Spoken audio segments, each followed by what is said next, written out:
Hello বন্ধুরা, কেমন আছো সবাই? বন্ধুরা, আজকের ভিডিওটা হচ্ছে যে তুমি জিমেল অ্যাকাউন্ট কিভাবে ডিলিট করবে একদম চিরদিনের জন্য।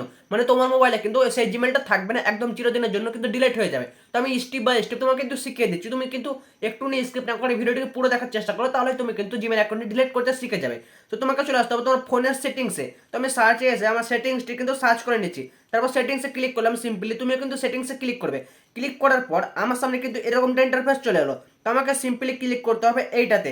এই যে নিচে দেখাচ্ছে এই যে অপশানটি, এই অ্যাকাউন্ট অ্যান্ড ব্যাকআপ, এটাতে ক্লিক করলাম। ক্লিক করার পর এবার কি করতে হবে, এইখানে কিন্তু এরকম ইন্টারফেস শো হচ্ছে। তারপরে এই ম্যানেজ অ্যাকাউন্টে ক্লিক করতে হবে। সিম্পলি ম্যানেজ অ্যাকাউন্টে ক্লিক করলাম।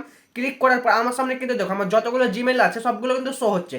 তো আমি যে জিমেল অ্যাকাউন্টে ডিলিট করবো সেটির নাম হচ্ছে দেখো এই জিমেল অ্যাকাউন্টটি। তো সিম্পলি আমি এটাতে ক্লিক করছি।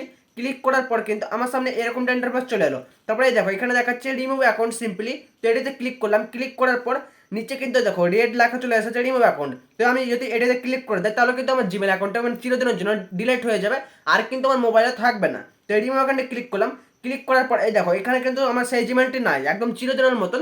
কিন্তু সেটি ডিলিট হয়ে গেছে আমার ফোনে, কিন্তু সেটি আর মানে ফিরে পাওয়া যাবে না, একদম চিরদিনের জন্য ডিলিট হয়ে গেছে। তো এটাই ছিল আজকের ভিডিও মূল প্রসেসটা। তুমি হয়তো স্টেপ বাই স্টেপ শিখে গেলে যে কীভাবে খুব সহজে জিমেল অ্যাকাউন্ট ডিলিট করতে হয়। তো এটাই ছিল আজকের ভিডিও। যদি ভালো লাগে তো চ্যানেলটিকে সাবস্ক্রাইব করে দিও, আর ভিডিওটিতে একটু লাইক করে দিও। তো দেখা হচ্ছে অন্য কোনো ভিডিওর সাথে, ততক্ষণের জন্য টাটা।